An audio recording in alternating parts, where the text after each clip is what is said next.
From the soundstage in the digital media classroom here at Wellington High School, welcome to another episode of Dialogue with the Dukes. I'm your host, Bill Berger, and today we are brought to you by the Wellington Music Store located at 117-119 West Herrick in downtown Wellington. Today we are continuing with our project of Thrive and the Mind, Body, Spirit project here at Wellington High School. With that, I wonder how many people actually recognize who the person is to my immediate left. If you do, congratulations. If you don't, then you might learn something. I hope that you learn something during this particular episode. This is Miss Andrea Rutger, I think I pronounced that correctly. She is the Director of Nutritional Services here in the Wellington High School School District. Andrea, welcome. Thank you. Obviously today we're going to talk about nutrition, we're going to talk about diets, we're going to talk about pyramids, although we don't necessarily have a pyramid anymore. We're talking about my place. We're going to be talking about all of these things during this particular episode. So obviously the first question, they say that you are a registered dietitian. What is a registered dietitian? Phenomenal question, because I do not think that a lot of people know what that is. So registered dietitians are considered healthcare professionals that are the experts in all things food and nutrition. It's a very highly regulated profession, and to become a registered dietitian you have to get a certain number of hours in clinical or supervised practice experience, hands-on learning. You have to qualify after you get your 4-year degree to sit for a registration exam. It's a national exam, and in most states you then have to obtain medical licensure to practice. So I'm actually licensed in the state of Ohio and Pennsylvania. Now, you said you get a certain number of hours. Number one, how many? And number two, where do you get these hours of practice? So the minimum amount is 1,200. I think I got more than that just because of my program. And you can either create your own internship if it follows the guidelines, or it's right within your undergrad work. Mine was in my undergrad work. Okay. And what school or schools were involved in this? Well, it was in Pennsylvania, so we do different rotations. We do a clinical rotation in different hospitals. We do a food service rotation in hospitals. And I was in, for the school district part of it, Southmoreland School District in Pennsylvania. Mm-hmm. Now, you talk about being in a hospital. What did you actually perform? Was it working with the patients, or was it working with the people who prepare the food? Both. Okay. We learned both sides of it. I did a lot of direct patient care. Mm-hmm. We visit patients who are in the hospital if they trigger on the qualifications. We also do all of the calculations for tube feedings, so either being fed through the digestive tract. We also do the calculations for feeding through the veins. So dietitians were in very high demand during COVID-19 when tube feedings were very much needed. Mm-hmm. I remember being in the hospital, and I remember they would pass around a menu to me, and I would look at the menu and say, I don't want anything on this menu. So what do you do with a patient that number one says that, or number two says, there's nothing on here for a vegetarian or even a vegan? What do you do with that particular patient? Well, first you take a deep breath and figure out how to proceed. Usually I just spent some time with them, tried to mix and match options, something that would still support their overall health and the recommendations. Usually patients were most upset if they were on a restrictive diet and not able to have everything. Mm-hmm. So I would work with their doctors, check lab values, and see really what could fit in there. Mm-hmm. Usually we could make people happy, though. Not everyone, but we did our best. Well, there is one particular hospital, and I don't know if you're familiar with it, but Seventh-day Adventist hospitals, they serve nothing but a vegetarian diet. Oh, I did not know that. Yeah, exactly. So if you are a vegetarian or a vegan and you happen to be in that particular hospital, you're set. Sure. But again, on the other side of the coin, there are people that are in the Seventh-day Adventist hospitals that are not vegetarians, and they are not necessarily happy about the situation. Well, we talk about the food groups and things like that, and talking about the menus and things like that. So obviously that has to do with the nutrition involved. Now, obviously, I know that you have to work with doctors, in concert with doctors. But what is a nutritionist per se? Okay, so that's a very important distinction. In recent years, dietitians have been calling themselves registered dietitians or registered dietitian nutritionist, and that's actually because the word nutritionist is more recognized in the general public than registered dietitian. Someone who just calls themselves a nutritionist in a standalone way could be very well educated and provide you with awesome advice. However, because that term is not regulated and people who become nutritionists don't have to go through those regimented steps, it's always best to get your nutrition advice from a registered dietitian. Now, you said anybody could become one. Could I become a nutritionist? Yes. And okay, if I could, I have no training. So is that just saying, hi, I'm a nutritionist, or I'm a registered dietitian? There's got to be a distinction. Well, that's the problem. Anyone can become a nutritionist. There was actually a story that came out, it was many years ago, but someone had registered their dog as a nutritionist. You tell. And it worked. They had a certificate, the dog was a nutritionist. So not everyone can call themselves a registered dietitian though. If you wanted to call yourself a registered dietitian and then tried to get a job somewhere, you would have to present all of those certifications, all of your registration advice, or your registration documents and your licensure. So in places where people hire experts in nutrition, they usually go for registered dietitians. Well, now that you bring that up, we know that you're a registered dietitian here at Wellington High School. This is your first year, I believe. Is that not correct? It is. So, number one, how did you learn about being coming to work here at Wellington High School or for the district itself?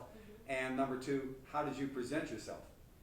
Oh, okay. That's a good question. So I work for the whole district of Wellington. I knew that jobs like these were available for registered dietitians, but they are very rare. So when I heard about this opening, I was still working at the hospital. I was a clinical nutrition manager there.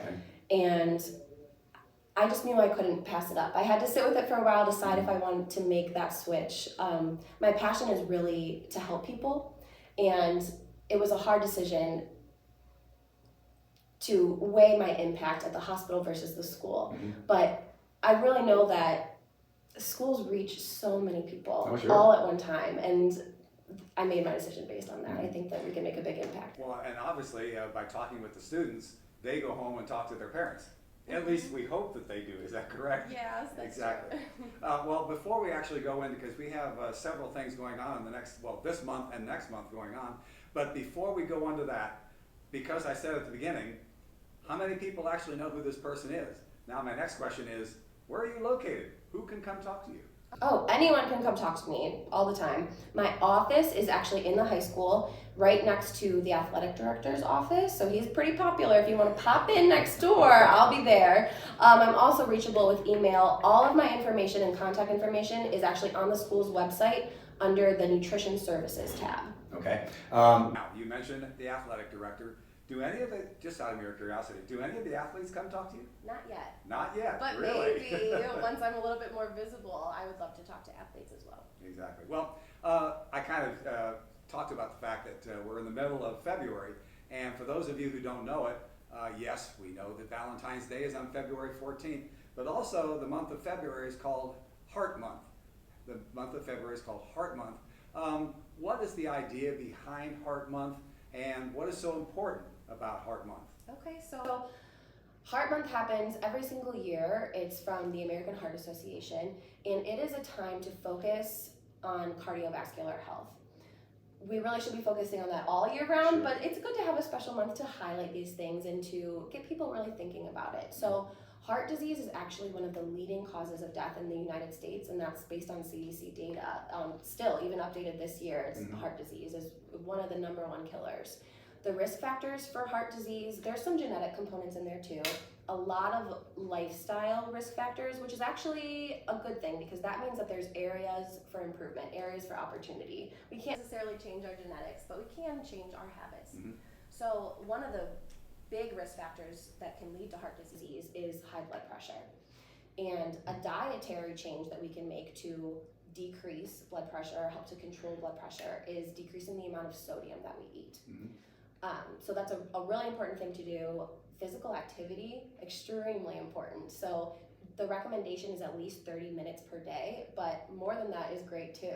So if we couple some of those lifestyle modifications together, we'll be really set. Another thing is saturated fat. Too much saturated fat in the diet can create some buildup in the arteries, which makes it harder for your blood to flow, and that can also lead to heart disease as well. So there's a lot of things that can be tweaked to decrease your risk factors. Now you talked about saturated fat, but there's actually a worse fat. It's called trans fat. Yes. So talk about that, about trans fat, number one. But number two, not all fats are bad. That's there are so good true. fats. And so if you, as an introduction, shall we say, to what we're going to be talking about later, where do you find and what are the good fats? So first, trans fats are almost entirely gone in the United States, which is very good. They used to be in a lot of foods that were processed, so they used to be in Ritz crackers or things like that. But we have learned that they are very bad, more so than even saturated fat. So we are working on eradicating them from the legislated down. So not even just in our school making the decision, but really worldwide or nationwide. Okay, yeah, I was going to say, not worldwide, I don't think. Not worldwide, but nationwide. So what are the good fats? So first, trans fats are almost entirely gone in the United States, which is very good. They used to be in a lot of foods that were processed, so they used to be in Ritz crackers or things like that. But we have learned that they're very bad, more so than even saturated fat. So we are working on eradicating them from the legislated down. So not even just in our school making the decision, but really worldwide or nationwide. Okay, yeah, I was going to say, not worldwide, I don't think. Not worldwide, but nationwide. So the fats that are good for you are the monounsaturated and the polyunsaturated fats. And those are fats found in more Mediterranean diets, so in fish, in nuts, in your olive oils and things like that. And really the good thing is if we are consuming a diet that is higher in those healthier fats and a little bit lower in saturated fats, even if you're still eating some, it can really offset your chances. Your body's going to process these fats more, and then the outcomes will be really anti-inflammatory. Whereas if we were to switch and have more saturated fats, those outcomes would be more pro-inflammatory. Exactly. Well, that takes care of the month of February. Now, the month of March is also very important when it comes to diet and nutrition. Yes, one of my favorites. It's National Nutrition Month, the month of March. It's put on every single year by the Academy of Nutrition and Dietetics. This year, the theme is Celebrate a World of Flavors. I talked to a lot of people. It seems like so far we haven't done anything district-wide for National Nutrition Month, so I'm very excited to put together some fun events for this year. Actually, research has shown that one of the healthiest meals that children or students can have during the day is actually the meal that's served at the school. You might be surprised to hear that. I am surprised to hear that. And I don't think that that has historically always been the truth, but because of a lot of the standards, regulations set from the federal government, we are held under some pretty strict guidelines of what we're allowed to serve. And I can go into that in a little bit more detail when we get into the meat of the interview here. But it's really important to change the perception of school meals because we do know that it can provide so much nourishment for students. So we want to encourage even employees to start trying the meals, start eating them, because if they talk positively about the meals, that'll trickle down into what the students hear, into even their kids, maybe in other districts. So we're encouraging staff to eat with us in the cafeteria, and each time that someone enters or someone eats a meal, they can enter to win some pretty fun prizes. For students, we are also giving some opportunity to win prizes by using our weekly trivia. So we'll have those on the announcements, chances to enter in each of the cafeterias. And our really fun prizes we have planned, we had a lot of community support. So check back on the website in March and we'll have a little shout out to the sponsors because we are so grateful.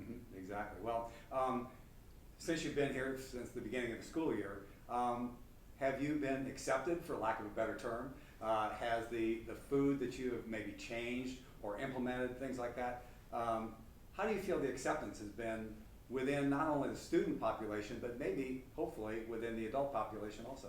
I think so far it's pretty good.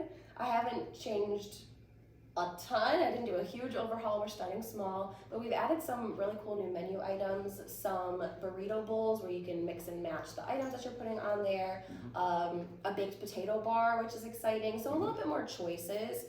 At the elementary school, we're starting slowly. Sometimes the kids are a little bit scared to try new things, but it's all about exposure. So if you've never seen a food before, you might have to see it a few times, see your friends eat it before you're really willing to try. So progress is progress, even if it's a little bit slow. Well, we always hope for progress, Yes. exactly, because we know that in the United States, we have a horrible, not only high blood pressure problem, but we have a horrible obese problem too, which we'll again talk about later on during the interview.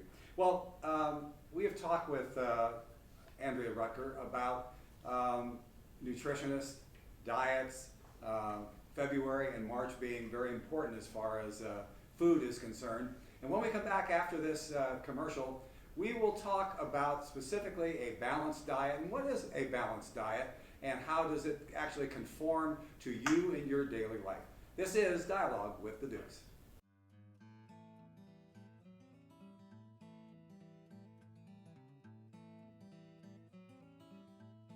The Wellington Music Store has a wide variety of musical instruments to suit anybody's needs. They have guitars like bass, electric, and acoustic. They have unique instruments like banjos, harmonicas, and stuff to even run drum sets. They have violins, they have the tools to set up anything, and they also have band gear. They have strings for the guitars and other instruments in there. The tools they keep going, and so do the instruments. It's a very amazing place.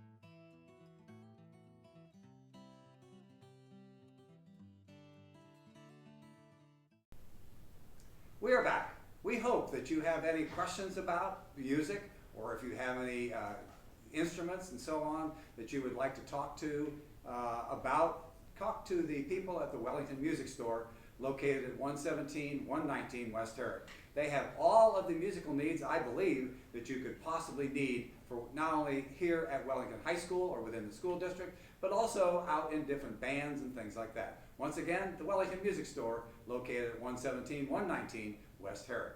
We've been talking with Miss Andrea Rutger about the idea behind food and the idea behind February being Heart Month and March being National Nutrition Month. I think I got that right. Now we want to talk about food itself. And I think probably food is probably one of the most important subjects that anybody would be interested in on a daily basis. So we need to talk about one thing that's called a balanced diet. What's a balanced diet? Okay, so you're absolutely right. Food is like breathing. Everyone eats or should eat to stay alive. But the choices that we make with the food that we eat can really impact our health. So a great tool to use to build a balanced diet is My Plate. So My Plate encompasses the 5 food groups. Have you heard of the old school food pyramid? Absolutely. Okay, so the food pyramid, shaped as a triangle pyramid, it had the different sections for the food groups, the bottom being the grains and the most amount, and the top, the tippy top, had a little tiny thing about sweets or things that we would have in moderation. So it lasted for a while. There were some different design changes in there, but really it was not reaching the people very well. It was hard to visualize how that pyramid of food fits into your daily life. So they changed it to something called My Plate. My Plate is set up more as a circle, a dinner plate, for example, and it's still divided into sections, and it has each of the 5 food groups in there. But it's a little bit easier then to visualize and quantify how that would fit into your meal because you can see what it looks like on a plate. Sure. So the 5 food groups and the things to pay attention to build a healthy diet: fruits, vegetables, meat or protein items, grains, and then dairy. Okay. Now, obviously, there's a certain thing on the web that you can go to that will help you with this balanced diet or the My Plate thing. And it also has things like being able to rate yourself, has quizzes and things like that. Where can you find that information? Yes, so if you go to www.myplate.gov, very important, you can explore a lot of the resources they have. They go into detail about each of the food groups and how to make good choices in each of those specifics. It also, like you said, has a quiz where you can sort of do a diet recall, put in what you maybe had in the day, in the week, and it'll give you your areas for opportunity, places that maybe you could focus on to make some tweaks and improvements. Well, let's specifically, if we could, go into those 5 food groups and explain a little bit about them. Like you would say a fruit. Okay, well, I can go out and get an orange, or I can go and get an apple, or things like that. What are the 5 food groups specifically, and give examples if you could? Okay, so fruits, a lot of things can fit into the fruit category, a lot of different types there. So fruit juice, diced fruit that you can buy packaged at a store also falls in there. But to give yourself the most benefit from your diet, you want to choose whole fruits. You should wash the fruits every single time you get them, even if it has a skin that you're not necessarily going to eat, because when you cut it with a knife, it could go right through there and those germs could get inside. Whole fruits are your best choice because they don't really have a lot of added sugar. It's just that naturally occurring fructose that's in there. An apple with skin on, even better, because that skin's going to provide you with fiber, which is very important for your health as well. Same thing with potatoes. Exactly. Always always eat the skin of the potato. Yes, absolutely. But I got ahead of myself. Go ahead. Well, and vegetables too. So potatoes fall into the vegetable group. They're a starchy vegetable, so they can absolutely fit in. The starchy vegetables are usually consumed in a higher quantity, so that'll be your corn, peas, potatoes. But if we could shift a little bit and focus more on the green vegetables, kale, spinach, broccoli, those are going to provide you with a lot of vitamins and nutrients too, a lot of fiber. Vegetables that aren't cooked or not cooked all the way so that they're super mushy have some fiber too in there, which is also a really good thing. And beans fall into that category too. They also can fall into your protein category, so we have some mixing and matching there. But also a really good thing to remember too, that you should throw beans wherever you can. Legumes of any kind Yes, are exactly, excellent not only for fiber, as you said, for protein also. Protein, yes, a plant-based protein. Grains, so in the United States, our diets are very grain heavy. So in order to best support our health, we should at least make half of those grains whole grains. If you can try to get more than half as whole grains, that would be awesome. So when I say whole grains, I mean whole wheat bread, whole wheat pasta. And whole grains are processed less so that more of the actual bran, yes, the outer whole there is still there, and it takes our bodies longer to digest. So if we were to eat a slice of white bread compared to a slice of wheat bread, that white bread, it's pristine, it's nice and white and fluffy, but that means that a lot of it has been processed through. So that's okay if that's what you eat once in a while. But that whole wheat bread, it looks a little bit more dense. It has some color to it. It's going to take longer to digest. So through the day, it's going to still be providing you with little bouts of energy. Whereas that white bread, you'll digest it right away. Maybe have some energy for a second, but you could crash a little bit later. Yeah, exactly. Is there something called, let me back up a little bit.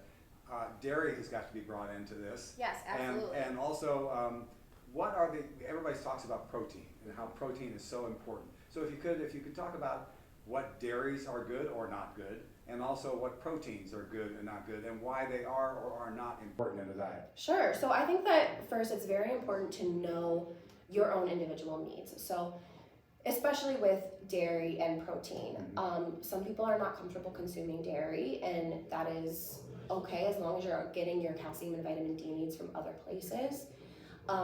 Choosing low-fat or fat-free dairy can also support your health too. Dairy is an animal product, so it will have some saturated fat, but it's also pretty high in protein too, and it can provide you with that vitamin D and calcium. So yogurts are a really great thing. They have some protein in there too, some probiotics. I choose the Greek yogurts. I recommend the Greek yogurts, and also looking at the sugar content in those. So in your dairy choices, you'll have some that can be really supportive to your health and some that might not be. So looking at your nutrition fact labels, which we can talk about at a later time because that's a little bit of detail, but that can be really helpful too. As far as proteins go, the most obvious source of protein is animal products or meat. That's not the only source of protein there. When you're choosing your animal products, go for the leaner meats, the poultry, turkey, things like that, versus red meats. Red meats are even higher in saturated fat. So like we talked about with your cardiovascular health, choosing the leaner meats will be more supportive to your health. If you are a vegan or a vegetarian, there's other sources of protein as well. You can use soy products. There's a lot of different soy products out there, and you might have to trial and error with some cooking methods, but I really enjoy soy products. Beans and legumes, like we discussed before. And actually, have you heard of quinoa before? Absolutely. Okay, I thought that you might have. So quinoa is a grain, and it's actually a grain that contains some protein too. So when building your diet with proteins that aren't necessarily from animals, there's different amino acids that could be missing. So pairing those things together, some of your grains with your quinoa and maybe some beans together will then complete your meal and help your body to obtain those amino acids that it needs. Well, as with anything, there's always alphabet soup, and I don't mean the not alphabet cereal or anything like that. There's also this alphabetic type situations where certain things are short for what they really are, and that particular situation is a DGA. What is a DG? A dog golf alpha thing? What is a DGA? DGA stands for Dietary Guidelines of America. So these are produced every 5 years. They actually were just published for the years 2020 through 2025. And it's a long document, but it presents standards for nutrient intake throughout the life cycle. So someone who is 3 years old is going to have different nutrient needs than someone who's 93 years old. And so everything in between, they put out a lot of recommendations there. There's a big focus on calories, protein, sodium, grain requirements. And actually the cool thing, speaking of school districts, is that a lot of our federal regulations that come from these Dietary Guidelines of America. So I'm glad that they're updated pretty frequently because things change. The makeup of our needs change. What we know about even human digestion in the body changes. So I love that these are published all the time and that recommendations are changed based on that. Now, here's the ultimate question when it comes to Wellington School District, or any school district for that matter. Do all the schools actually follow these guidelines? So, I want to say yes. Schools funded by the federal government have to follow these guidelines in order to get reimbursement or money back for students that qualify. Okay. So if a school would like to operate under some federal support, they're probably following these guidelines. Okay. So maybe private schools don't necessarily have to, but most of the directors that I've talked to, they do follow these guidelines. Well, now, in addition to DGAs, there's also something called nutritionally dense foods. What are nutritionally dense foods? So this is sort of another tool in conjunction with MyPlate that can help people to make decisions of their meals.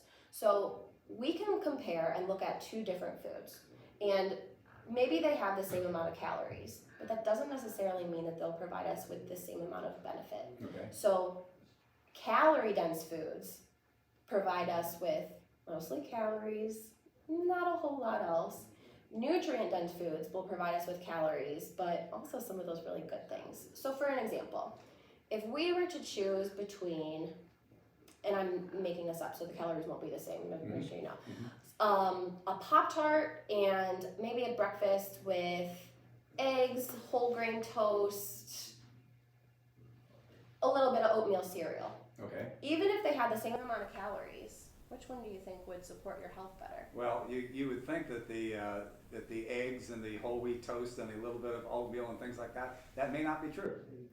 That's true. In this one, it is. It is. Those Okay. ones are going to support your I health a guess little right. bit more. Yes, you did. So the eggs have your protein in there. You have your whole grains and your fiber with your oats and your bread. Whereas the Pop-Tart still could provide you with energy because it does have calories in it, but a lot of added sugar. I was just going to say, full of sugar. Yes. Exactly. So whereas with one breakfast, you could meet a lot of your balanced diet needs, with the other one, not as much. So that's a good way to choose between your nutrient dense and your calorie dense. In a pinch, sometimes those calorie dense foods are all we can have, and that's okay. We don't want to vilify necessarily foods, but taking a look at your nutrition as a whole, in the day, in the week, in the month? Are you making choices that are going to, in the long term, support your health? And sometimes that's a matter of planning ahead. Mhm. We know that we're going to have to eat, so what can we prepare for ourselves so that we're set up for success? Well, you brought up one particular food group, which for me is, for lack of a better term, death. Eggs. And you always see the incredible edible egg advertised on TV all the time. Is the egg really incredibly, the incredible edible egg? I've actually never seen that. You've never seen that No, commercial? I haven't. Oh my gosh, I can't remember the name of the egg. But anyway, yeah, the incredible edible egg is the way that they pronounce the fact that eggs are so good for you. Are eggs really good for you? Talk about the good, talk about the bad. So that's a good question. And years ago, there was something that came out about eggs being high in cholesterol and maybe not necessarily good for us. That was actually backtracked. I don't know how many years ago for sure, but we definitely discussed it in grad school as well because it is such a hot topic. People want to know. It's hard to determine what to do when there's so many different recommendations out there. So eggs are a really great protein food. They're relatively cheap and easy to purchase for people, so readily available, which is important too. They do have some cholesterol, but compared to some of the other animal products like a steak, for example, they're lower in saturated fat. So when we're thinking about our cardiovascular health, eggs actually are a pretty good protein source. Probably not for you, but for other people, yes. Sure, exactly. Well, we've talked about a lot of things today. Talked about the idea behind this person, what she went through to become a registered dietitian and a registered nutritionist and what the difference in all that is. And we've talked about the balanced food groups and the fact that the pyramid is no longer around. It's now called My Plate and all of the things involved with that and whether examples of different foods and so on that are good for you, things that are not necessarily good for you. And when we come back again next week, when because there's so much more to talk about as far as nutrition is concerned, we'll be talking more about specifically the nutritional value of foods, whether fast food is actually good or isn't good, or maybe there are certain choices that you can make in fast food restaurants and things like that. So we'll be back again in another week to again talk with Miss Andrea Rutger to talk more about nutrition and what is good and what's bad for your body in the Mind, Body, Spirit project. This has been Dialogue with the Dukes.